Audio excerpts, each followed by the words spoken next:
Welcome back to Infidelity Tales Lab. We're incredibly grateful for your support. Before we begin today's tale, tell us, which city or country are you joining us from? We love connecting with our global audience. Now, let's dive into today's story. Chapter 1, Perfect Lies. Thomas Reeves stood before his bathroom mirror, his weathered hands working the knot of his navy silk tie. At 42, he carried himself with the quiet authority of a man who had spent 2 decades in courtrooms, facing down judges and prosecutors alike. His brown eyes, sharp and calculating, studied his reflection as he prepared for another day of battle in the criminal justice system. The premature gray at his temples had started appearing 5 years ago, right around the time he'd won his first high-profile murder case. Each victory since then had added another streak, like notches on a veteran warrior's blade. His shoulders, broad and solid, bore the slight forward tilt of a predator ready to strike. Thomas. Adriana's voice carried up from downstairs, her Argentine accent adding a musical lilt to his name. You're going to be late for court. He allowed himself a small smile, remembering their first meeting in Buenos Aires. She'd been a force of nature then, a law student with revolutionary ideas and fire in her eyes. Now she managed PR for Henderson & Associates with ruthless efficiency, though sometimes he caught glimpses of that same fire when she orchestrated particularly devastating media campaigns against their opponents. Coming, he called back, giving his reflection one final assessment. The Thomas Reeves that stared back at him was a weapon, honed by years of defending the indefensible, of finding the holes in seemingly airtight cases and exploiting them without mercy. Downstairs, Adriana was reviewing documents at the kitchen counter, her dark hair pulled back in a severe bun that emphasized her sharp cheekbones. She glanced up as he entered, her eyes scanning him with the same attention to detail she brought to everything in their life together. The Martinez case closes today, she asked, though they both knew she was perfectly aware of his schedule. Final arguments, Thomas confirmed, pouring coffee into his travel mug. Michael's already at the courthouse. He texted me earlier, Adriana said, her tone casual. He thinks the DNA evidence might be an issue. Thomas's hand stilled for a fraction of a second. Since when does Michael text you about case details? Since I need to prepare press statements for every possible outcome, she replied smoothly, standing to straighten his tie. Her perfume was different today, something new and unfamiliar. You know how these high-profile cases can be. The sound of footsteps on the stairs interrupted them as their daughter Rebecca appeared, already dressed for school in her senior uniform. At 17, she was a perfect blend of them both, Adriana's dark hair and Thomas's penetrating gaze. Dad, can I talk to you later? Rebecca asked, grabbing an apple from the fruit bowl. It's about school stuff? Thomas noted the slight hesitation in her voice, the way her eyes flickered briefly to Adriana before meeting his again. Of course, I should be home for dinner. If the verdict comes in, Adriana added, gathering her papers into her briefcase. The verdict will come in, Thomas stated with quiet certainty. James Martinez isn't going to prison today. The drive to the courthouse gave Thomas time to review the case in his mind. 2 dead business competitors, both with Martinez's DNA at the scene. It was too perfect, too neat. Something about it had needled at him from the beginning, but he couldn't quite grasp what it was. The courthouse steps were already crowded with reporters when he arrived. Michael Whitman waited at the top, his characteristic grin in place, as cameras flashed around them.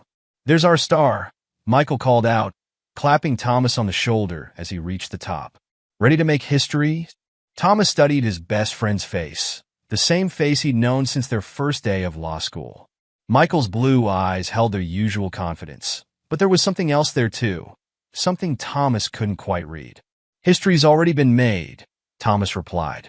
We're just here to record it. Inside, the familiar bustle of the courthouse surrounded them. Court clerk David Foster caught Thomas's eye as they passed, making a slight movement as if to speak, then seeming to think better of it. Thomas had known David for years. They played poker together every month, and lately, something had been off about him. In the men's room before court convened, Thomas heard voices from the last stall. He recognized them immediately, James Martinez and Michael. They promised me protection, Martinez was saying, his voice tight with anxiety. Where is it? Keep your voice down, Michael hissed. Everything's handled. Just stick to the plan. Thomas stepped back silently, his mind already analyzing this new piece of information. Who were they? What plan? He filed it away for later consideration as he made his way to the courtroom.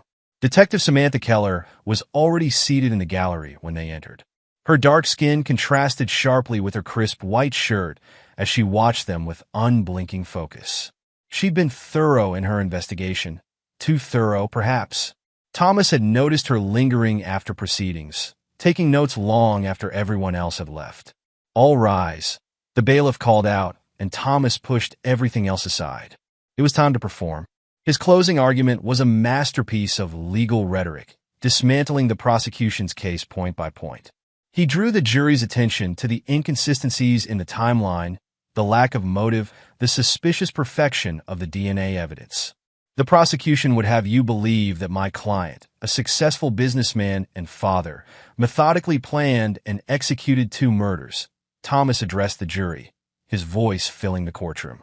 They want you to accept that he was brilliant enough to arrange these deaths without witnesses, without surveillance footage, without a single piece of concrete evidence linking him to the actual crimes, yet somehow careless enough to leave his DNA at both scenes.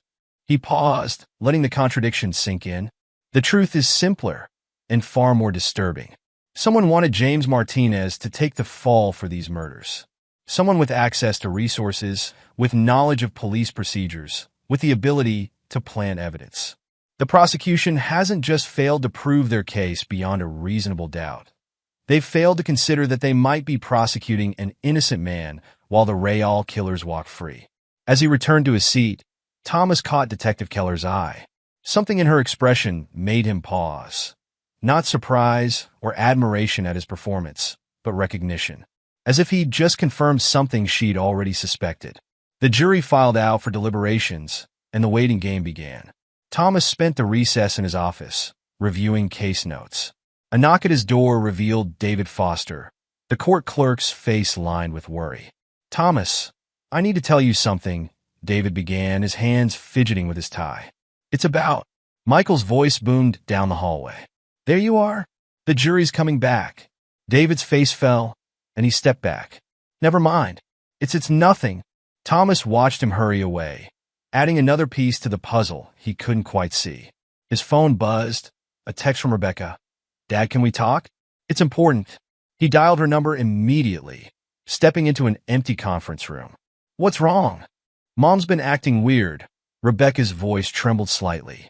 I saw her delete messages when I walked in yesterday. And Michael's been coming over a lot when you're working late. Thomas felt ice form in his stomach, but his voice remained steady. How often is a lot? At least twice this week. They go into Mom's home office and close the door. Dad, something's not right. I'll handle it, Thomas promised, his mind already calculating possibilities and consequences. Don't let them know you've told me anything. As he ended the call, he noticed a business card had been slipped under the conference room door. Detective Keller's name was printed on one side. On the back, in neat handwriting, we need to talk about your wife.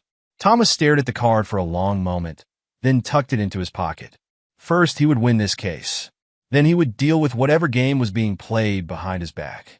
And if his suspicions proved correct, well, Thomas Reeves hadn't spent 20 years defending killers without learning a few things about justice. The jury returned with their verdict, but Thomas barely heard the words. His mind was already several moves ahead, plotting out the board like a chess master. Someone had made the mistake of thinking they could play him for a fool. They were about to learn why even his enemies called him the shark behind his back. As the not guilty verdict was read, Thomas watched Michael's celebration with new eyes. His friend's smile seemed different now, less genuine, more like a mask. And somewhere in the courthouse, David Foster's car keys lay in his pocket, never to be used again. Chapter 2. The Setup. Detective Samantha Keller had spent 15 years in law enforcement learning to trust her instincts. Right now, those instincts were screaming as she watched Thomas Reeves deliver his closing argument. The DNA evidence in the Martinez case wasn't just convenient. It was manufactured. She'd seen enough crime scenes to know when something was too clean, too perfect. From her seat in the gallery, she observed the dynamics playing out before her. Michael Whitman's constant glances at his phone. Adriana Reeves's unexpected appearance halfway through the proceedings. Her designer heels clicking against the floor as she slipped into a back row. The way James Martinez seemed more afraid of his own defense team than the prospect of prison. During a recess, Samantha made her way to the courthouse bathroom, timing it perfectly to encounter Adriana Reeves touching up her makeup. Impressive defense strategy, Samantha commented, washing her hands. Your husband has quite a talent for finding holes in DNA evidence. Adriana's hand paused for a fraction of a second as she applied her lipstick. Thomas is very good at his job. Must be difficult, though, Samantha continued casually, balancing such high-profile cases with family life. I imagine you don't see much of each other these days. We manage. Adriana's tone was clipped as she dropped her lipstick into an expensive handbag. If you'll excuse me, detective. Samantha watched her leave, noting the slight tension in her shoulders. The woman was hiding something big enough to make her nervous around a detective who officially had no reason to be interested in her. Across town, Rebecca Reeves sat in her best friend Lauren Martinez's bedroom, both girls hunched over Lauren's laptop. They'd been best friends since freshman year, brought closer by the shared experience of having fathers involved in the legal system. One is a defender, one is a defendant. Look at this, Lauren whispered, pulling up a folder of scanned documents she'd found in her father's study. These contracts, they're all with shell companies owned by the Callahan family. Dad's business was just a front. Rebecca felt her stomach twist. The Callahan name was notorious in their city. Everyone knew they were involved in organized crime, but no one could ever prove it. And now here was evidence linking them directly to the Martinez case. There's more, Lauren continued, her voice shaking. I found emails between my dad and your mom. From 6 months ago. They were planning something, Becca, something about making sure your dad didn't discover the truth about the business connections. Rebecca thought about the strange conversations she'd overheard lately, the way her mother jumped whenever her phone buzzed. We need to tell my dad. We can't. Lauren grabbed her arm. They'll kill my father if anyone finds out he kept these records. The only reason he agreed to this whole thing was to protect me. At Henderson and Associates, Rachel Reeves was beginning to wish she'd never taken the job as forensic accountant. Her brother Thomas had recommended her for the position, proud of her expertise in tracking financial crimes.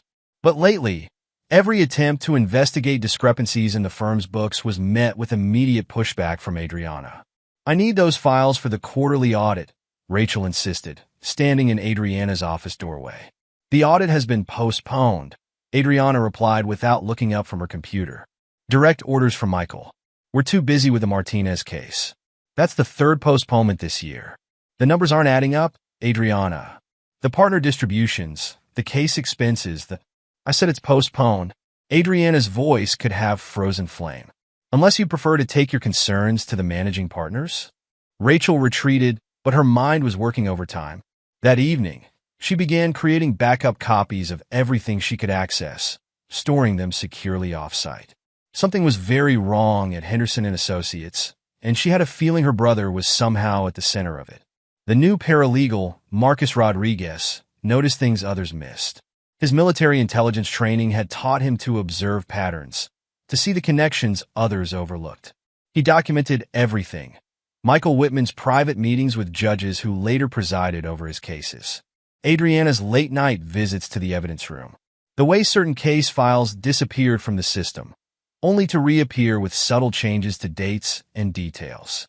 Marcus kept his own encrypted database, recording times, dates, and participants. He noted how often Thomas was assigned cases that kept him out of the office during important firm meetings. How Adriana always seemed to know details about cases she shouldn't have access to. How Michael's win rate had mysteriously improved over the past year, while Thomas's cases grew increasingly complex and time-consuming. The day before the verdict, David Foster's death shook the courthouse. The official report called it an accident, a tragic case of falling asleep at the wheel. But Marcus had seen David arguing with Michael Whitman that morning, had noticed the court clerk's hands shaking as he'd left the building for the last time. Thomas received the news during trial preparation. His face revealed nothing, But Marcus saw his hands clench briefly under the conference room table.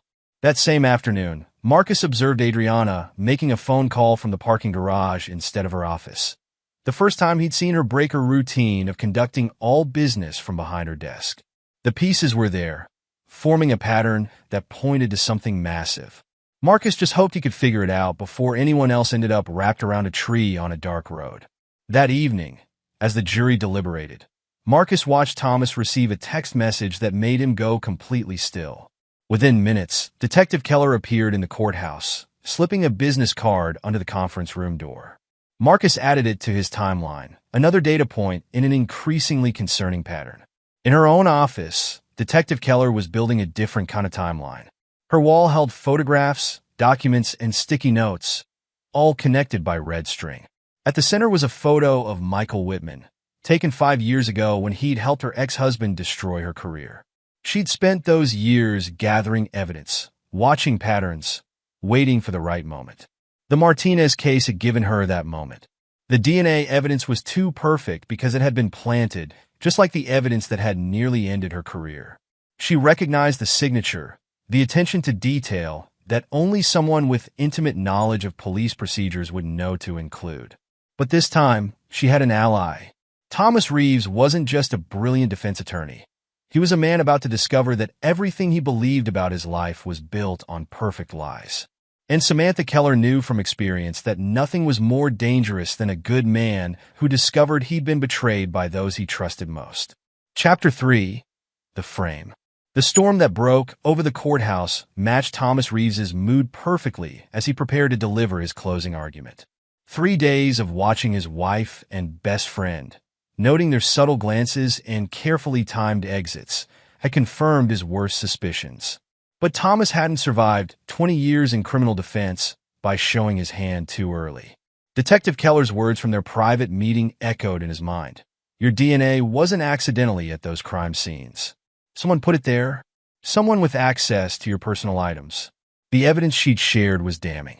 Security footage showed Adriana entering the evidence room after hours on multiple occasions, with Michael following minutes later. Each visit corresponded with new DNA findings in the Martinez case. The jury will see right through this, Michael had assured him earlier, squeezing his shoulder with what now felt like mock concern. The DNA evidence is solid. Yes, Thomas had replied, studying his friend's face. Almost too solid, wouldn't you say? A flicker of something, fear, concern, had crossed Michael's features before his usual confident smile returned. That's why we're paid the big bucks, partner. We find the holes others miss. Thomas took his position before the jury, his voice steady as he began dismantling the prosecution's case. With each point he made, he watched Michael's reactions from the corner of his eye. 3 hours into deliberation, his phone buzzed, a message from Rebecca that would change everything.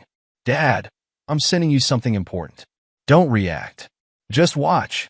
The video loaded on his phone, Adriana, in their living room, raising a champagne glass. The room was filled with familiar faces from the firm, all laughing, celebrating. Michael stood at the center, his arm around Adriana's waist. To Thomas, Adriana's voice rang clear through the phone's speaker, who never suspected a thing. The DNA plans worked perfectly. Laughter erupted from the crowd. Thomas's fingers tightened around his phone as Michael's voice joined in. And to the perfect wife, who made it all possible, who knew those morning routines would give us exactly what we needed. The video continued, showing Michael dropping to one knee before Adriana, producing a ring. The gathered crowd cheered as she accepted, their celebration of betrayal complete. Thomas shut off his phone, his face revealing nothing of the rage burning inside him. The jury was still deliberating, and he had a job to finish. The time for retribution would come later. Frank Torres, the courthouse security guard, approached Thomas during the last recess. Mr. Reeves, he said quietly, I've been keeping records. Times, dates, security footage. Things I've seen Mr. Whitman and your wife doing after hours. If you need them, keep them safe, Thomas interrupted, his voice low and controlled. You may be called upon soon. The verdict came back. Not guilty. Thomas accepted the congratulations of his peers with a practiced smile, all while cataloging each person who'd been at that celebration, each face in the video who'd laughed at his expense. In the courthouse bathroom, he finally allowed himself a moment alone. The mirror reflected a man transformed, not broken, but hardened. They tried to destroy him, to frame him for murders he didn't commit. Instead, they created something far more dangerous, a man with nothing left to lose. His phone buzzed again. Detective Keller, my office. Tonight. Bring the video. Thomas straightened his tie, his reflection showing the same impassive expression he'd worn in countless trials. But his eyes held something new, the cold, calculated look of a predator preparing to strike. They thought they'd won. They thought their perfect lies had secured their victory. But Thomas Reeves hadn't spent 2 decades defending killers without learning how justice really worked. Sometimes, justice needed to be served cold, calculated, and without mercy. And mercy was the last thing on his mind as he walked out of that courthouse, leaving behind the last traces of the man who'd trusted his wife and best friend. The man who emerged was someone else entirely, someone who would make them regret ever attempting to destroy him. The storm outside had reached its peak as Thomas drove home, his mind already formulating plans. They'd celebrated too early, revealed their hand too soon. Now it was his turn to play, and he intended to make sure every single person who'd betrayed him would pay the full price for their perfect lies. Chapter 4. Broken Trust. Thomas sat motionless in Detective Keller's apartment, his eyes fixed on the video playing on her laptop. The sound of champagne glasses clinking and celebratory laughter filled the small space as Adriana and Michael's betrayal played out in high definition. Samantha Keller's cat, Mr. Whiskers, brushed against Thomas's ankles, but he barely noticed. His focus remained on the screen, memorizing faces, cataloging each person who'd raised a glass to toast his destruction.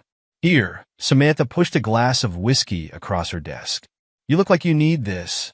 Thomas took the glass, but didn't drink. Tell me everything. Samantha pulled out a thick file folder. Henderson and Associates has been laundering money for the Callahan crime family for years. Your cases were getting too close to exposing their operation. The Martinez case? Those murders weren't random business competitors. They were people who threatened to expose the connection. And my wife. Thomas's voice carried a dangerous edge. She's been involved longer than you think. The PR department gives her perfect cover to control the narrative, bury stories, pressure witnesses.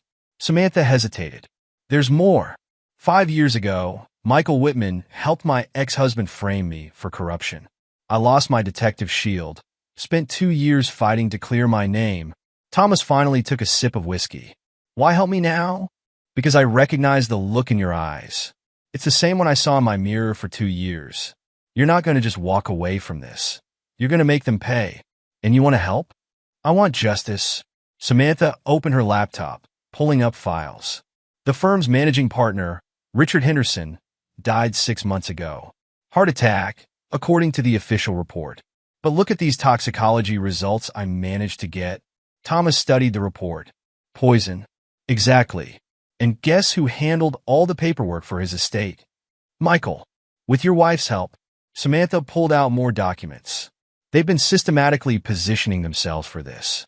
Each case you've been assigned in the past year was calculated to keep you distracted, focused on impossible wins while they built their trap.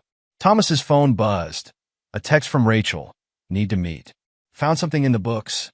Not secure to discuss over phone. Your sister's been digging, Samantha noted. She's good. Spotted the irregularities in their accounting before anyone else. She's also in danger, Thomas stated flatly. They killed Henderson for less. A knock at the door made them both tense. Samantha checked the security camera feed, then relaxed slightly. It's Caroline Callahan. Thomas's hand moved to his side instinctively. Robert Callahan's daughter? And our best chance at bringing down her father's organization. She's been gathering evidence for months. Caroline Callahan entered the apartment, her designer clothes and perfectly manicured appearance at odds with the determination in her eyes. Mr. Reeves, I've been waiting to meet you. Why? Because you're not the only one they've betrayed. Caroline pulled out a USB drive. My father's organization has corrupted everything it touches, including your firm. I've watched them destroy good people, tear families apart. It needs to end. Thomas studied her carefully. Your own family? Family doesn't frame innocent people for murder. Caroline inserted the drive into Samantha's laptop, or forced teenage girls to spy on their fathers. Lauren Martinez, Thomas realized. She's been terrified. Your daughter Rebecca has been helping her gather information, but they're in over their heads. The documents they found in James Martinez's study? That's just the surface. The laptop screen filled with emails, contracts, and financial records. Thomas recognized Michael's writing style, Adriana's signature. Years of careful manipulation laid bare in digital form. There's more, Caroline continued. Your firm's IT manager, Kevin Walsh, they're blackmailing him. He's been maintaining secret servers with years of incriminating data. Michael threatened to expose his gambling debts to his wife, destroy his family. Thomas absorbed each piece of information, building a mental map of connections and vulnerabilities. How deep does it go? All the way to the top, Samantha answered. Judges, police officials, even some federal agents. The Callahan organization has spent decades building this network. And my wife. Thomas's voice remained steady, but his grip on the whiskey glass tightened. Caroline met his gaze. She wasn't just Michael's lover. She was his connection to my father's organization. That PR position? It gave her access to everything, witnesses, evidence, media coverage. She could control the entire narrative. Thomas stood, moving to the window. Below, the city continued its normal rhythm, unaware of the corruption festering beneath its surface. They thought they could destroy me, use me as a scapegoat, and walk away clean. What are you going to do? Samantha asked. Thomas turned back to them, his expression reminiscent of a predator assessing its prey. I'm going to take everything from them. Their power, their freedom, their dignity. And I'm going to make sure they live long enough to watch it all burn. You'll need help, Caroline said. No. Thomas's voice cut through the room. I need soldiers. People who understand that once we start this, there's no middle ground. No mercy. Samantha nodded slowly. I know some people. Good cops who've been pushed aside for not playing along. Court clerks who've kept their own records. And I have access to my father's inner circle, Caroline added. People who've been waiting for a chance to break free. Thomas picked up his phone, dialing Rachel's number. Meet me at your office. 1 hour. He turned to Samantha. Get your files ready. All of them. What's the plan? Caroline asked. First, we protect our allies. Rachel, Rebecca, Lauren, Kevin Walsh, anyone who's been gathering evidence. Then we start dismantling their operation piece by piece. They'll fight back, Samantha warned. Thomas's expression hardened. I'm counting on it. By the time they realize what's happening, it'll be too late. They wanted to frame me for murder? I'll give them something much worse. The complete destruction of everything they've built. As he left Samantha's apartment, Thomas's phone buzzed again. A message from Adriana. We need to talk. For Rebecca's sake. He deleted the message without responding. The time for talks had ended the moment she'd raised that champagne glass to celebrate his downfall. Chapter 5. Gathering Storm. Rebecca Reeves sat in her room, surrounded by printouts of emails and documents she and Lauren had collected. Her best friend lay on the bed, nervously twisting a strand of hair around her finger. Your dad saw the video? Lauren asked. Yes. Rebecca continued organizing the papers. He didn't say much, but I've never seen him like this.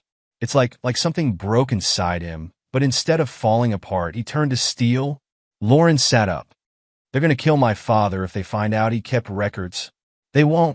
Rebecca's voice carried the same quiet certainty she'd inherited from her father. Dad won't let that happen. A soft knock at Rebecca's window made both girls jump. Rachel Reeves appeared, gesturing for them to let her in. Aunt Rachel. Rebecca helped her climb through. What are you doing here? Getting you both out. Pack a bag. Essentials only. You got 5 minutes. What? Why? Rachel was already gathering the documents scattered across the desk. Because your mother just called an emergency partners meeting at the firm. And Marcus Rodriguez overheard them discussing a cleanup operation. Lauren's face went pale. Like what they did to Mr. Foster? Exactly. Your father's already moving Kevin Walsh and his family to a safe house. We need to go. Now. Downstairs, they could hear Adriana's voice on the phone. Yes, Michael. Everything's under control here. The girls don't suspect anything. Rebecca moved quickly, shoving clothes and her laptop into a backpack. Lauren did the same, her hands shaking slightly. Fire escape, Rachel whispered. Marcus is waiting in the alley with a car. They climbed down silently, years of teenage sneaking out finally serving a vital purpose. Marcus Rodriguez stood beside a nondescript sedan, his military training evident in his alert posture and scanning gaze. Everyone in, he ordered quietly. Stay low. As they pulled away, Rebecca saw her mother's car turn into the driveway. She's home early, right on schedule, Marcus commented. She'll find your rooms empty, call Michael, and they'll start searching all the obvious places. But we're not going anywhere obvious. Are we? Lauren asked. No. Rachel turned to face them from the front seat. We're going somewhere they'll never think to look. Across town, Janet Cooper paced her small office at Henderson and Associates. The recording device in her desk drawer felt like a ticking bomb. She'd been gathering evidence for months. Conversations, threats, suspicious meetings. Each new file added to the weight of her conscience. A knock at her door made her freeze. Come in? Thomas Reeves entered, closing the door behind him. Janet felt her pulse quicken. She'd always been slightly afraid of him, even before discovering the truth about the firm. Miss Cooper. His voice was surprisingly gentle. We need to talk about the recordings. Janet's hand moved instinctively toward her desk drawer. What recordings? The ones you've been making since Adriana threatened to destroy your career. The ones that prove she and Michael have been manipulating evidence, threatening witnesses, corrupting the entire legal process. How did you? Because you're not the only one they threatened. And right now, you have a choice to make. Janet swallowed hard. They'll kill me if they find out. They'll kill you anyway. Thomas's bluntness was oddly reassuring. The only question is whether you die helping expose them, or die as another tragic accident they used to cover their tracks. Her hand trembled as she opened the drawer. There's more than just recordings. I have emails, documents they asked me to misplace during discovery. Good. Thomas placed a burner phone on her desk. Pack everything essential from your office. When you get home, pack a bag. Someone will contact you on this phone with an address. Don't use your car. Don't tell anyone where you're going. What about my family? Already being taken care of? Samantha Keller has a team moving them to a safe location. Janet felt tears well up in her eyes. I never wanted to be part of this. None of us did. But now we're going to end it. At the courthouse, Frank Torres was completing his final security rounds. 20 years as a cop before being forced out for whistleblowing had taught him to trust his instincts. Those same instincts had led him to keep detailed logs of everything he'd witnessed at the courthouse. Mr. Torres? Michael Whitman's voice made him turn. Working late again? Just finishing up, sir. Michael stepped closer, his usual friendly smile in place.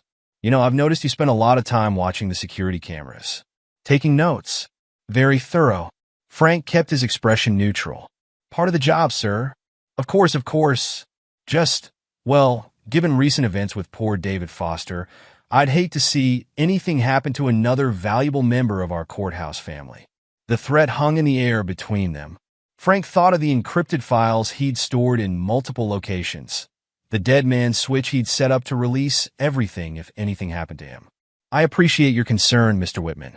I'll be sure to stay safe. Michael's smile widened slightly. See that you do. As Michael walked away, Frank pulled out his phone, sending a prearranged signal to Thomas. The pieces were falling into place, and Michael had just confirmed their suspicions. The storm was gathering, and soon it would break over all their heads. Chapter 6. Countermove. Thomas stood in his new apartment, a sparse one-bedroom that bore no resemblance to the comfortable suburban home he'd shared with Adriana. Maps and documents covered one wall, connected by red strings that tracked relationships, money flows, and potential pressure points. His phone buzzed. Another text from Adriana. The divorce papers are ready. Don't make this harder than it needs to be. He deleted it without responding, just as he had deleted the previous dozen messages. Let her think he was falling apart, drowning his sorrows in alcohol and self-pity. The truth was far more dangerous. A knock at the door, the specific pattern they'd established. Thomas opened it to find Marcus Rodriguez, carrying a laptop and several external hard drives. Kevin Walsh came through, Marcus reported, setting up the equipment. He's been documenting everything. Emails, financial records, even recordings of private meetings in the conference rooms. Location? Safe house in Vermont. My old unit commander's place. Off the grid, no digital footprint. Thomas nodded. Kevin Walsh's evidence would be crucial, but only if he stayed alive long enough to testify. The IT manager had been collecting dirt on the firm's illegal activities for years, insurance against the day they might turn on him. What about Rebecca and Lauren? Secure. Rachel's got them, somewhere even Adriana won't think to look. Marcus pulled up files on the laptop. But we've got bigger problems. The firm's making moves against you professionally.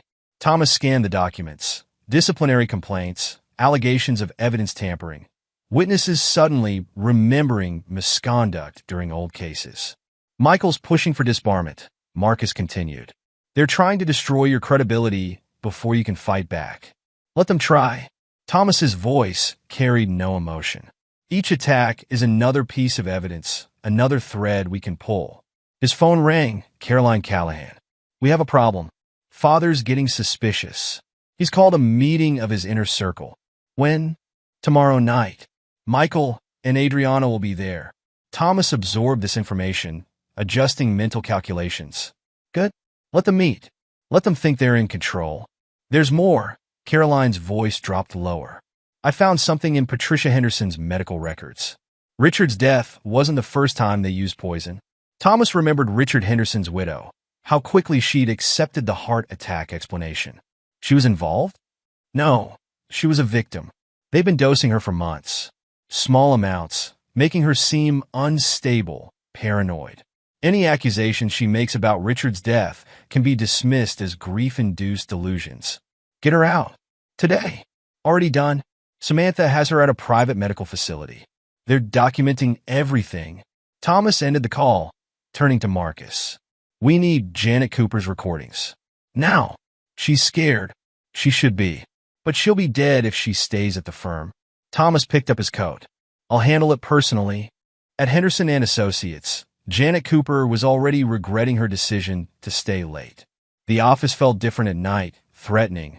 She jumped at a noise. Michael Whitman's voice from the partner's wing, raised in anger. Find them. I don't care how. A crash of something being thrown. Thomas's daughter and the Martinez girl have evidence that could destroy everything. Janet's hands shook as she gathered files from her hidden drawer. The recording device contained months of conversations, proof of corruption that went far beyond normal legal misconduct. A shadow in her doorway made her freeze. Ms. Cooper. Thomas's voice was barely a whisper. Time ago. She didn't hesitate, grabbing her bag and the files. They moved silently through the dark office, avoiding the partner's wing where Michael's tirade continued. In the parking garage, Samantha Keller waited in an unmarked car. Your family's already safe, she told Janet as they pulled away. Your husband understood completely when we showed him the evidence. Janet clutched her files, tears running down her face. I should have come forward sooner. You did what you could to survive, Thomas said from the front seat. Now you're going to help us end this. His phone buzzed again. Adriana, switching tactics. You're making enemies you can't afford, Thomas. Think about Rebecca's future. Thomas's expression hardened. The mention of their daughter wasn't the leverage Adriana thought it was. It was just another reason to make sure his retribution was complete. Sir? Marcus's voice cut through Thomas's thoughts. Rachel's calling. Thomas switched his phone to speaker. Go ahead. The girls found more, Rachel reported. Lauren had a hidden camera in her father's study. She recorded a meeting between Michael and the Callahan family lieutenants. They're planning to move against you tonight. Expected. Thomas's voice remained cold. They're getting desperate. Thomas. Rachel hesitated. Adriana was there. She's the one pushing for immediate action. Said something about making sure you disappear like David Foster. In the back seat, Janet Cooper stifled a gasp. Thomas merely nodded. as if receiving confirmation of something he'd already known. "Send the video to Samantha," he ordered. "Then get the girl somewhere else. Don't tell me where." They dropped Janet at a safe house, her evidence added to the growing arsenal they were building. Thomas watched the house until he was certain the security team was in place. "They'll come after you next," Samantha said as they drove away. "I know." Thomas checked his watch. "The firm should be receiving my response to their disbarment attempt right about now." Samantha glanced at him. "What did you do?" "Filed a detailed complaint with the Bar Association, complete with evidence of Michael's witness tampering, Adriana's evidence manipulation, and enough financial irregularities to trigger an automatic audit. That's going to push them to act faster." "Good." Thomas's phone lit up with a call from Michael. He let it ring. Let them make mistakes. Let them show their hand. Back at his apartment, Thomas reviewed the new evidence. Lauren's video showed more than just the meeting.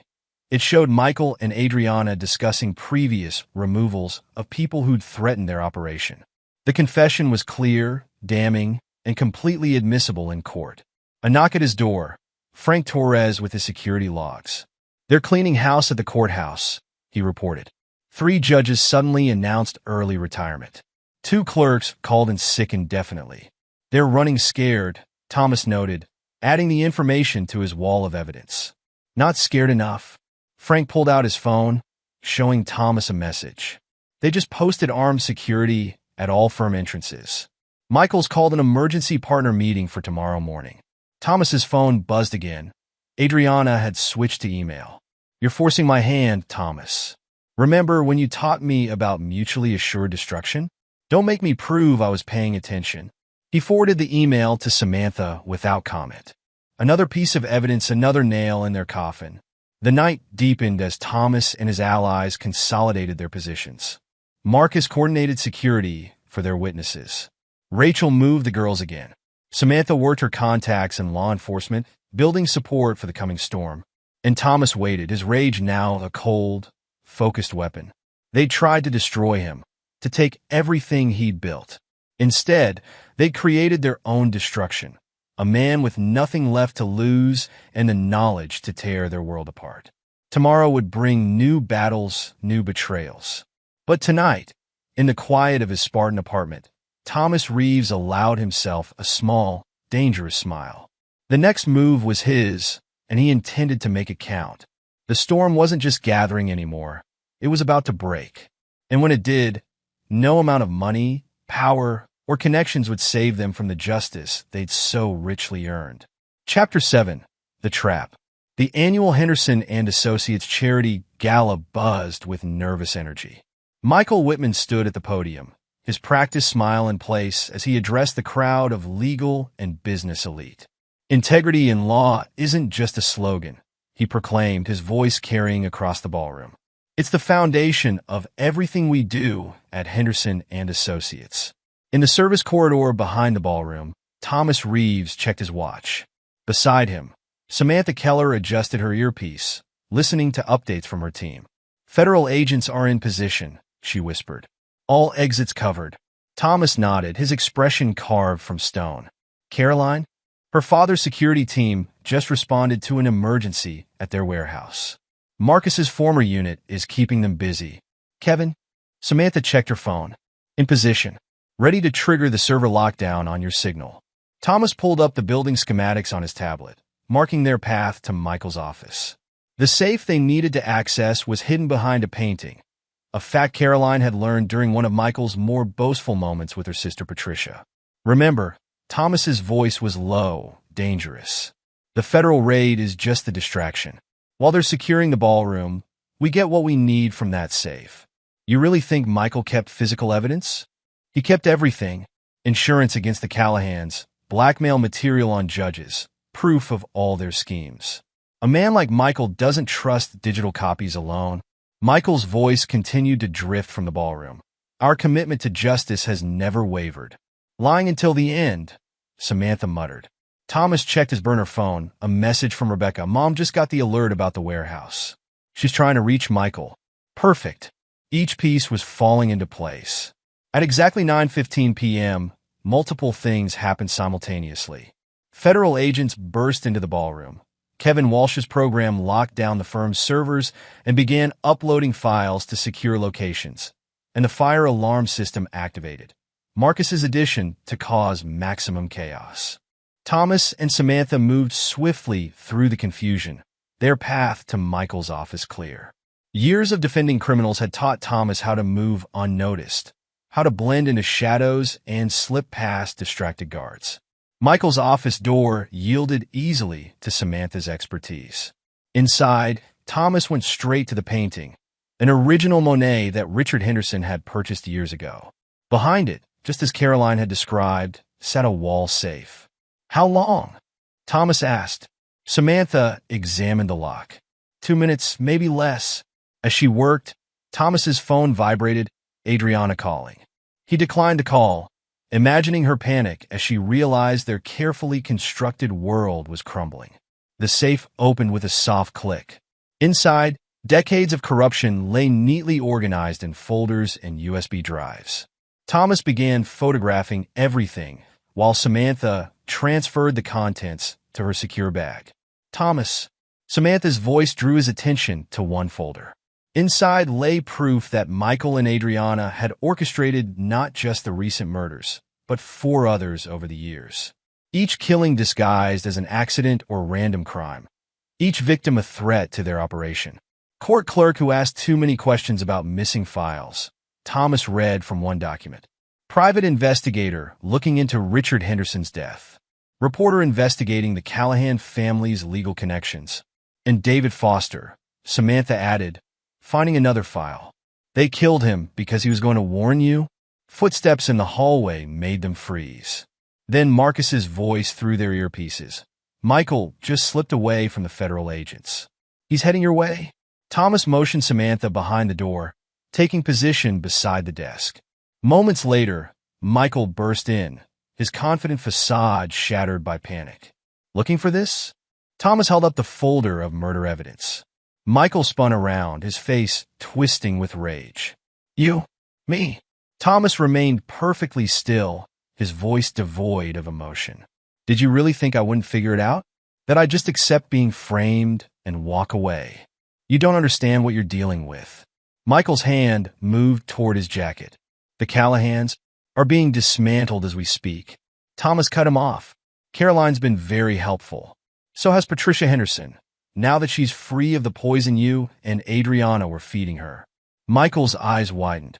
Patricia, Richard's widow, the one you've been slowly poisoning to make her appear unstable. She's providing quite compelling testimony about her husband's murder. You're bluffing? Am I? Thomas pulled out his phone, playing a recording. Adriana's voice discussing Richard Henderson's unfortunate accident with Michael, planning how to manipulate Patricia's medication.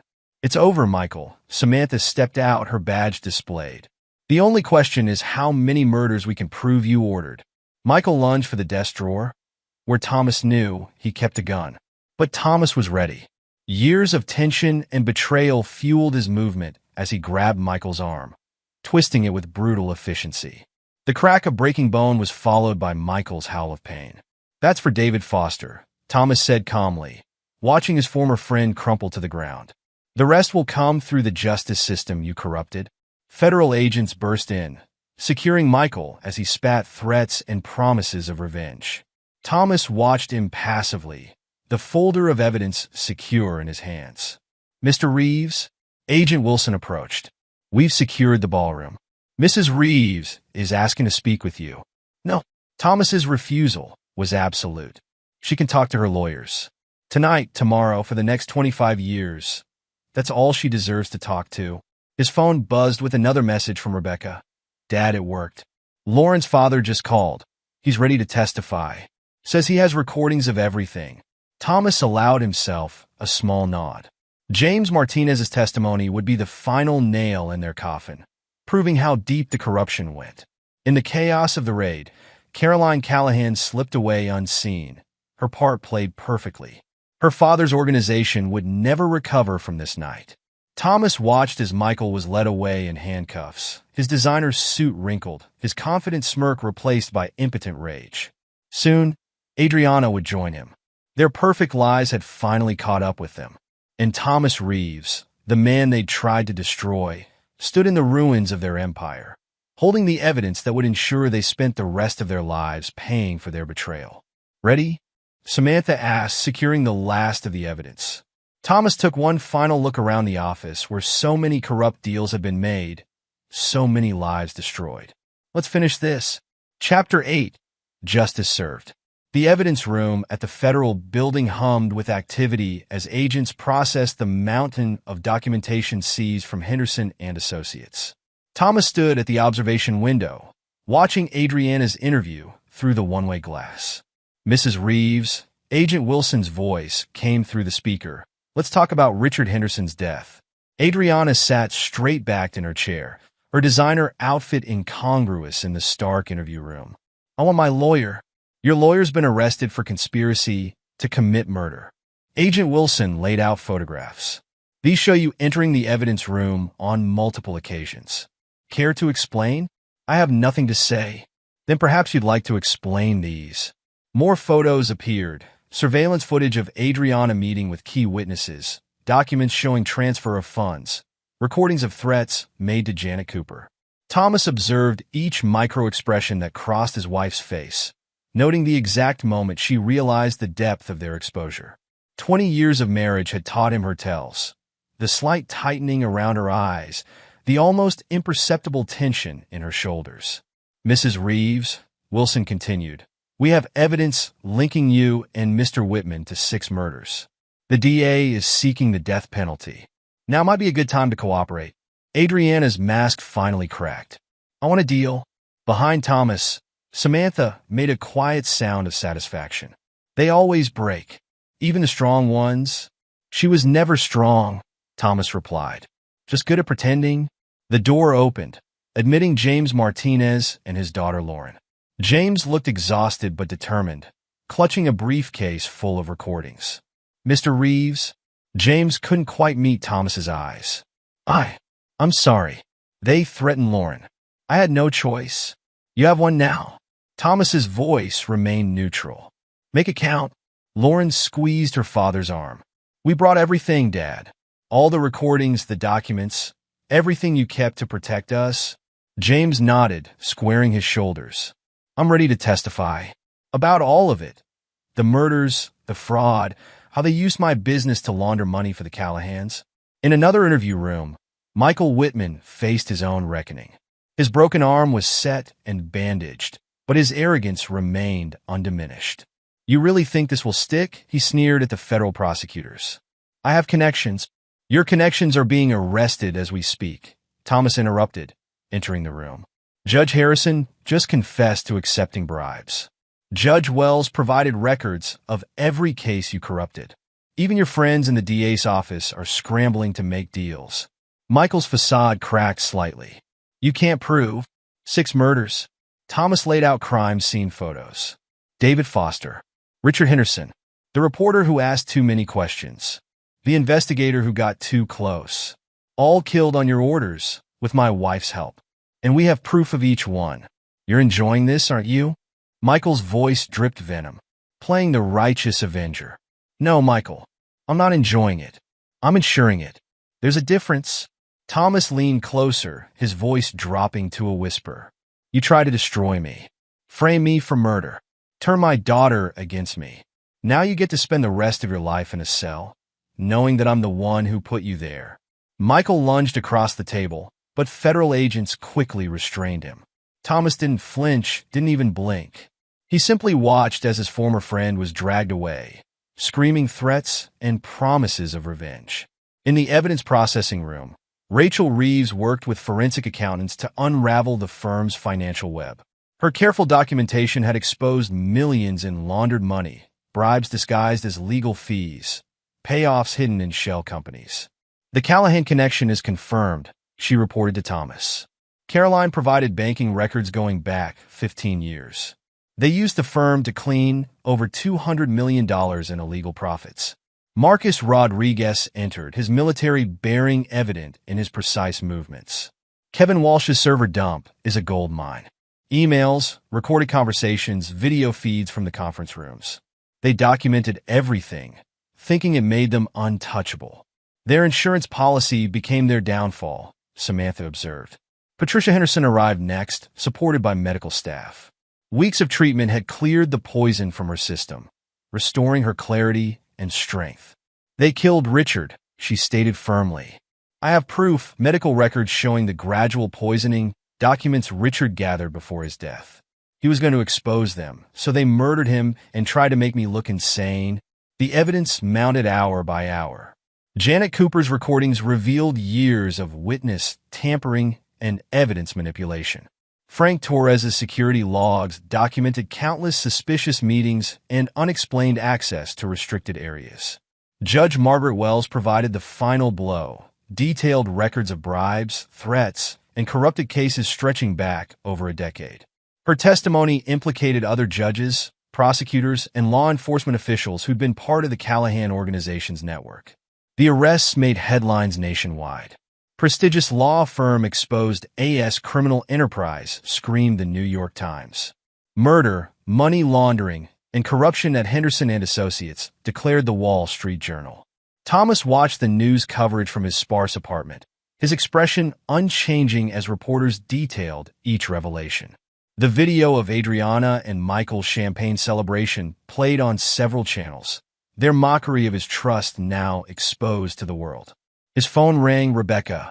Dad? It's done. Mom took the deal. 25 years in exchange for testifying against the Callahan organization. And Michael? Multiple life sentences. No possibility of parole. The DA got everything they wanted. Thomas ended the call, staring at the wall of evidence that had brought down an empire of corruption. Each piece represented a betrayal, a lie, a life destroyed in the pursuit of power and wealth. The champagne cork sat on his desk, his trophy from their celebration of his supposed destruction. Now it marked his victory, his vengeance, his justice.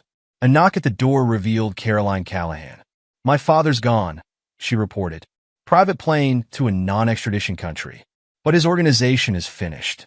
The evidence you gathered destroyed everything. He'll rebuild, Thomas noted. No, Caroline's voice held firm conviction. He'll spend the rest of his life looking over his shoulder, waiting for the past to catch up with him. That's punishment enough. Thomas nodded once, acknowledging her choice. The daughter who'd helped destroy her father's criminal empire had earned the right to decide his fate. Chapter 9, New Beginning. 1 year later, Thomas sat in his new office, reviewing case files. The space was smaller than his old corner office at Henderson and Associates, but it served a different purpose. Here, he helped those who'd been wrongly accused, using his experience to fight the corruption he'd helped expose. Rebecca, home from her first year of law school, worked at a desk nearby. Her experience had shaped her career choice. She was determined to become the kind of lawyer who fought for justice, not profit. Another wrongful conviction case? She asked, noticing the files on his desk. Similar to Martinez's situation, Thomas replied. Evidence too perfect. Witnesses too certain. Classic signs of manipulation. Lauren Martinez entered, carrying more files. She joined the practice as their investigator, her first-hand experience with corruption making her exceptionally effective at uncovering truth. Dad's doing well in witness protection, she reported. The testimony he provided helped convict 3 more judges last month. Thomas nodded, appreciating how James Martinez had ultimately chosen truth over fear. The man's comprehensive recordings had proved invaluable in dismantling the corrupt network that had ensnared them all. Samantha Keller arrived next, her detective's badge restored along with her reputation. She now headed a task force specifically targeting corruption in the legal system. New case, she announced, dropping a file on Thomas's desk. Another firm showing signs of evidence tampering. Thought you might be interested. Always. Thomas opened the file, his expression focused. He developed a particular expertise in spotting the signs of corruption, the subtle patterns that indicated manipulation of justice. Janet Cooper, now Thomas's law partner, entered with coffee for everyone. Her experience with Adriana's threats had transformed her from a timid associate into a fierce advocate for whistleblowers. Judge Wells called, she reported. She's established a formal oversight committee. wants us to consult on developing better safeguards against corruption. Rachel arrived with Marcus, both looking satisfied after another successful investigation. Their forensic accounting firm had become the go-to resource for exposing financial crimes in the legal system. "You should see this." Rachel handed Thomas a newspaper. Caroline Callahan's foundation was making headlines, providing support and legal assistance to families affected by organized crime. Thomas read the article, noting how Caroline had transformed her family's dark legacy into a force for good. She'd chosen a different path from her father, just as Thomas had chosen justice over revenge. His phone buzzed, a message from Frank Torres about suspicious activity at another law firm. The former security guard's network of observers continued to grow, creating an informal watchdog system within the legal community. "Dad!" Rebecca's voice drew his attention. She held an old family photo, one taken before the betrayals, before the lies. "Was it worth it? Everything we lost?" Thomas studied the photograph, his marriage, his career at the prestigious firm, his comfortable suburban life. All built on perfect lies, all destroyed by truth. "We didn't lose anything real," he replied. "We lost illusions, comfortable lies. What we gained was truth, justice, purpose." Rebecca nodded, understanding. She'd seen her father transform from a successful but complacent lawyer into a relentless force for justice. The man who'd been betrayed had become something stronger, more dangerous to those who corrupted the law. The champagne cork sat in his desk drawer, a reminder of the night his enemies had celebrated too early. Now it served as a warning to others. Justice might be delayed, but it would never be denied. A knock at the door revealed Judge Wells, her presence a testament to how much had changed. "Thomas, we have another situation brewing in the Superior Court. 3 judges showing patterns similar to what we saw at Henderson and Associates." "Send me the files," Thomas replied, his expression hardening. The predator that his betrayers had created stirred beneath his surface. "We'll handle it, like we handled the others?" Samantha asked, a knowing glint in her eye. "Exactly like that." Thomas stood, gathering his team with a glance. "We know the signs now. We know where to look. And we know what happens to those who corrupt justice." Lauren pulled up the case files on her tablet. "The patterns match. Evidence too clean. Witness testimonies too perfect. Just like they did with my dad," Rebecca added, her law school training already showing her analysis. Janet began organizing their resources. "I'll contact our network. Frank's people can start surveillance, and Rachel can trace the money trails." Thomas watched his team mobilize, each member knowing their role in exposing corruption. They'd become something unique in the legal world, a force that corrupt lawyers and judges feared, a name whispered in warning through the halls of power. "They never understood," he said quietly to Samantha. "When they tried to destroy me, they created something worse. Someone who knows all their tricks, all their hiding places. Someone who won't stop until the corruption is burned out." "No mercy?" she asked, though she knew the answer. "None." Thomas picked up the champagne cork, a cold smile touching his lips. "They taught me that lesson themselves." The last news they'd heard of Michael and Adriana came through official channels. Michael had attempted to bargain for better conditions, offering more evidence of corruption. Adriana served her sentence in silence, her attempts to appeal denied by judges who'd once been her allies. Robert Callahan remained in exile, but his organization lay in ruins, dismantled piece by the evidence his daughter had helped expose. Caroline's foundation grew stronger each year, turning victims into advocates, fear into strength. Frank Torres stopped by, now a respected security consultant teaching others to spot the signs of corruption. "Never thought we'd end up here," he remarked, surveying the busy office. "Neither did they," Thomas replied, his voice carrying the steel that had become his trademark. "That was their mistake." As night fell over the city, Thomas stood at his office window. Below, the lights of other law firms blazed against the darkness. Some still held secrets, still harbored corruption. But now they faced something they'd never expected. A man they'd tried to destroy, transformed into their worst nightmare. A man who'd learned from their betrayal that justice required not just law, but the will to enforce it without mercy. The champagne cork would remain in his drawer, a reminder of the price of betrayal and the power of truth. Let others see his transformation as tragic, his pursuit of justice as obsession. Thomas Reeves knew better. In trying to bury him in perfect lies, they had instead forged him into something unstoppable, a weapon aimed at the heart of corruption itself. And in the end, that was their greatest mistake and his perfect revenge. Epilogue: 10 years later. The Reeves and Cooper Law Group occupied 3 floors of a downtown building. Its reputation for exposing corruption and defending the wrongfully accused, making it one of the most respected firms in the country. Thomas Reeves sat in his corner office, reviewing case files with the same intensity that had become his trademark over the past decade. At 52, his hair had turned completely gray, but his brown eyes retained their predatory focus. The years hadn't softened him. If anything, they'd honed his dedication to destroying corruption wherever he found it. A knock at his door revealed Rebecca Reeves Martinez, now 37 and a partner in the firm. She'd married Lauren Martinez 5 years ago, their shared experience during the Henderson and Associates scandal having forged an unbreakable bond.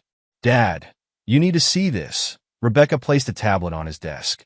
Michael Whitman was found dead in his cell this morning. Thomas read the report without expression. His former friend and betrayer had spent the last decade in maximum security, his multiple life sentences a testament to the lives he destroyed. Suicide? Thomas asked, though he already knew the answer. "They're calling it natural causes." "Heart attack." Rebecca sat across from him. "Lauren's already investigating. Old habits die hard." Thomas nodded, appreciating how his daughter and daughter-in-law had become formidable investigators in their own right. Lauren's experience as James Martinez's daughter had given her unique insight into how corruption operated within families. "What about your mother?" he asked, his voice carrying no emotion when mentioning Adriana. "Still serving her sentence. The latest appeal was denied last month." Rebecca paused. "She's been asking to see you." "No." Thomas's refusal was absolute, just as it had been for the past decade. "She made her choice." The intercom buzzed, his assistant announcing Samantha Keller's arrival. The former detective, now head of the FBI's anti-corruption task force, entered carrying a thick file. "You're going to want to see this, Thomas." She laid out photographs and documents. "Remember Robert Callahan? Seems his past finally caught up with him." Thomas examined the evidence of Callahan's demise in his South American hideaway. "Caroline? She's been notified. Her foundation's actually helping some of his former associates transition to legitimate businesses." Samantha sat down, her dark skin lined with the years of fighting corruption. "It's strange, isn't it? How much has changed since that night at the charity gala?" Thomas's phone buzzed, a message from Janet Cooper. His law partner was in court, demolishing another prosecutor's case built on manufactured evidence. Over the years, Janet had transformed from a timid associate into one of the most feared defense attorneys in the state. "Rachel's forensic team found something interesting," Samantha continued. "Apparently, Michael had been writing a memoir, confessing everything." This drew Thomas's attention. Everything: names, dates, details of operations we never knew about. He was planning to use it as leverage for a sentence reduction. Samantha smiled grimly. Maybe that heart attack wasn't so natural after all. Thomas thought of the remaining Callahan organization members, still operating from the shadows. Even with their patriarch dead, they protected their interests ruthlessly. A familiar face appeared in his doorway. Frank Torres, the security company now responsible for protecting whistleblowers and witnesses across the country. "Thought you'd want to know," Frank said, entering the office. "Judge Wells's oversight committee just passed new regulations. All evidence handling will be monitored by independent observers. No more midnight visits to evidence rooms." Thomas allowed himself a small nod of satisfaction. Margaret Wells had spent the past decade reforming the justice system from within, using her position to create safeguards against the kind of corruption that had almost destroyed him. "Kevin Walsh called," Rebecca added. "His security firm's doing well. He's teaching at MIT now, showing students how to protect digital evidence from manipulation." After leaving witness protection, Kevin had established himself as an expert in digital forensics. His experience with Henderson and Associates had made him particularly effective at spotting attempts to corrupt electronic records. Marcus Rodriguez entered next, his military bearing unchanged by the years. His and Rachel's forensic accounting firm had become the gold standard for investigating financial crimes. "You'll appreciate this," Marcus said, pulling up data on his tablet. "Remember those offshore accounts Michael and Adriana set up? We finally cracked the last layer. Found something interesting." Thomas reviewed the information, evidence of a wider conspiracy connecting multiple law firms and judges across the country. The corruption they'd exposed at Henderson and Associates had been just one node in a vast network. "Already shared it with Caroline's foundation," Marcus continued. "They're coordinating with Samantha's task force." Rachel arrived, her expertise having made her one of the most respected forensic accountants in the field. "The money trails are clear now. We can trace corruption patterns across jurisdictions, spot the signs before they can hide the evidence." Thomas stood, moving to the wall where he kept his trophies. The champagne cork from that fateful night sat in a glass case, alongside newspaper headlines documenting their victories against corruption. Each item represented a battle won, a corrupt official exposed, a system cleaned of its rot. "Dad," Rebecca's voice drew his attention. "Lauren and I have been thinking. We want to expand the firm's reach. Open offices in other cities, create a network of lawyers and investigators dedicated to fighting corruption. Like what they had," Lauren added, entering the office. "But for justice instead of profit." Thomas studied his daughters, seeing in them the same fire, the same dedication to truth that their betrayal had awakened in him. They'd taken the lessons of the past and turned them into weapons for good. "Show me the plan," he said. As they laid out their proposal, Thomas reflected on the decade since his world had shattered. His comfortable suburban life had been replaced by something harder, more purposeful. The man who'd trusted blindly in the system had become its most feared adversary. His phone buzzed again, a message from James Martinez, still in witness protection but now working as a consultant, helping other businesses spot signs of criminal infiltration. "Your father's death made the news here," James wrote. "Lauren okay?" Thomas replied affirmatively, appreciating how James had become family over the years. Their shared experience of betrayal had forged bonds stronger than blood. Samantha pulled up more files on her tablet. "There's something else. Remember Patricia Henderson? She's been doing research, connecting deaths we thought were unrelated. Looks like Michael and Adriana's body count was higher than we knew." "Get me everything," Thomas ordered, his voice carrying the same cold determination that had driven him for a decade. "If there are more victims, their families deserve justice." Caroline Callahan arrived later that afternoon, her foundation having become a powerful force for reform. "Thought you should know we're implementing new programs, teaching lawyers and judges how to resist corruption, how to spot the signs of infiltration, using their own techniques against them," Thomas noted with approval. "Exactly. The best defense is knowledge." Caroline handed him a file. "Also, my sources say there's movement in the remnants of my father's organization. Some of the old guard aren't happy about Michael's memoir surfacing." Thomas absorbed this information, adding it to his mental map of allies and enemies. The war against corruption never really ended. It just changed forms, found new battlegrounds. A news alert flashed across his computer screen. Another law firm under investigation. Another judge accused of taking bribes. The system they'd helped expose 10 years ago was still being cleansed, still revealing new pockets of corruption. "Like dominoes," Samantha observed. "Each one that falls reveals connections to others." "Good," Thomas replied.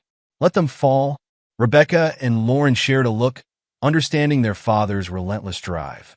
They'd seen him transform from victim to avenger to something more, a symbol that made corrupt lawyers and judges check their shadows, question their security.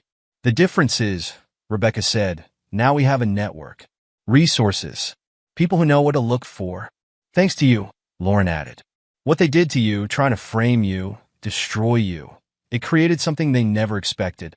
Thomas picked up the champagne cork, remembering the night of champagne and betrayal. They thought they could bury the truth in perfect lies. Instead, they created its greatest defender. The intercom buzzed again. Another case, another cry for help. Thomas gathered his team with a glance, each member moving. They'd spent a decade honing their skills, building their resources, expanding their reach. In her prison cell, Adriana Reeves watched the news of Michael's death with understanding. She'd known this day would come. The past always caught up, one way or another. Her request to see Thomas had been denied again, but she'd expected that. Some betrayals couldn't be forgiven. Some wounds wouldn't heal. Thomas worked late into the night, as he often did. The comfortable lawyer, who'd trusted the system, had died the night of that champagne party. In his place stood a man who'd made it his life's mission to expose corruption, to protect truth, to ensure justice prevailed. The champagne cork caught the light as he placed it back in its case. Let it stand as a warning to others, a reminder that sometimes, in trying to destroy a good man, you create something far more dangerous, something that never forgets, never forgives, and never stops fighting for justice. And in law firms and judges' chambers across the country, corrupt officials checked their security, questioned their allies, and feared the day Thomas Reeves would turn his attention to them. The man they tried to frame had become their worst nightmare. A relentless force for justice, backed by a network of dedicated warriors who'd learned from his example. The perfect lies had failed. Truth had prevailed. And Thomas Reeves, the man they'd tried to destroy, had transformed their betrayal into a weapon that would hunt corruption until his dying breath. As midnight approached, Thomas reviewed one final file, a new case, another chance to expose corruption. Rebecca and Lauren had gone home, but would return early, ready to continue the fight.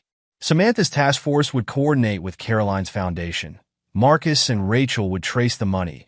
Janet would prepare the legal strategy, and Frank's team would protect their witnesses.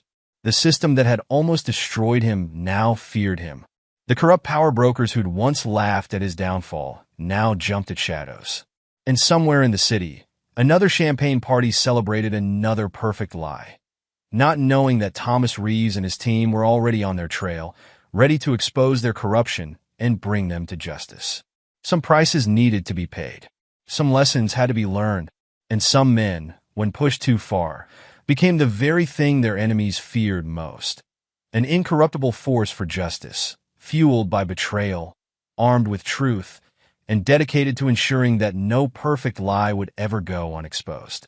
The war continued, but Thomas Reeves had long since stopped fighting for victory. He fought for justice, for truth, for the principle that corruption, no matter how deeply rooted or perfectly hidden, would eventually be exposed. And in that fight, he remained undefeated, unforgiving, and unstoppable. The perfect lies had created their perfect nemesis. And Thomas Reeves intended to ensure they regretted that creation until their dying day. And there you have it. Another story comes to an end. What did you think? I'd love to hear your thoughts in the comments below. If you enjoy this story, consider joining our community by subscribing. It means the world to us. For more stories like this one, check out the recommended videos on screen. And I'll see you there.